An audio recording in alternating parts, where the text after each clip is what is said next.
Of the holidays is portrayed as merry and bright. There is an unfortunate dark side that isn't talked about too often, and that is an increase in domestic violence.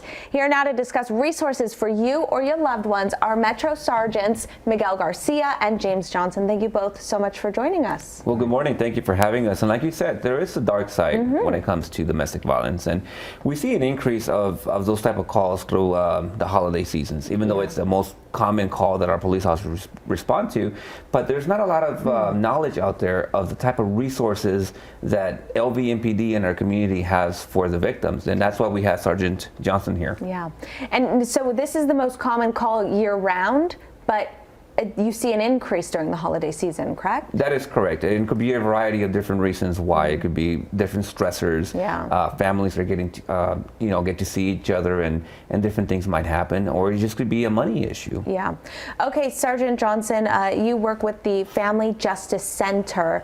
Tell us what that is and what it provides for the community. Absolutely. First, thank you for having me on to talk about the Family Justice Center.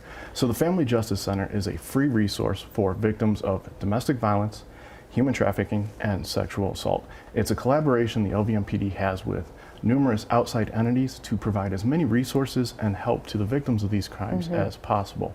It's, for lack of better terms, it's a one-stop shop for the victims of these crimes to come in and get the help that they need. I'm going to say help and resources several times during this interview because that's what the FJC is all about. Okay. Helping the victims get out of the situation they're currently in.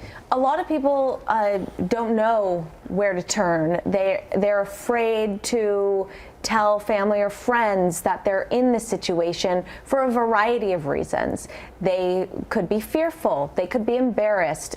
So this is a way where a victim can get help without sort of exposing their private lives to those around them, right? Absolutely. Anybody that comes into the FJC, we keep it confidential and in-house. We just want to help them. That's what it's all about. Okay. What types of resources? I know you mentioned some of the community partners, but what can somebody receive there? So at the Family Justice Center itself, they can come in and they can get temporary protective orders, temporary housing, counseling.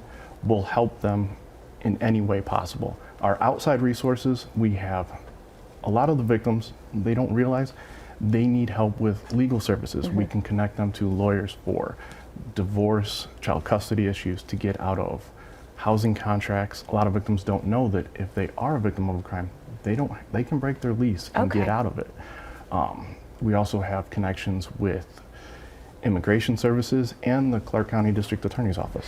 I know that a lot of people in a domestic violence situation don't necessarily have control over their money. Is this free?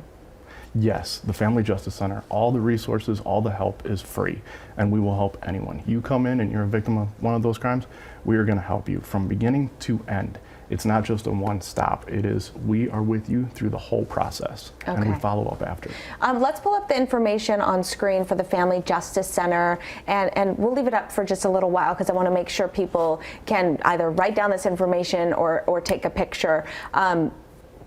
Phone call, email, show up in person, any of these? Any way they want to get in contact with us, we will help them. Social media? Absolutely. Okay. Do you have an example of a success story that the Family Justice Center has? Absolutely. So we had a victim who went to the hospital. He was a victim of a pretty bad domestic violence incident. He went to the hospital, he didn't call the police. The nurses down at the hospital actually referred them to the FJC because we work closely with the hospitals. Came in, our victim advocates helped him with a temporary protective order, getting out of his lease, also helped him with the medical bills because there are funds for services like that.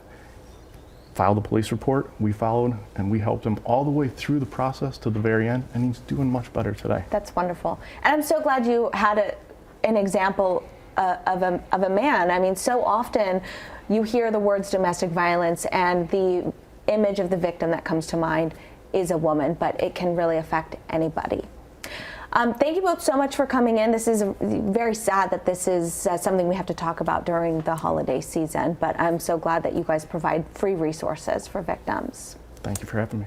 All right, thank you so much. Good to see you guys again. And if you have a question for Metro, send us an email to behindthebadge@fox5vegas.com.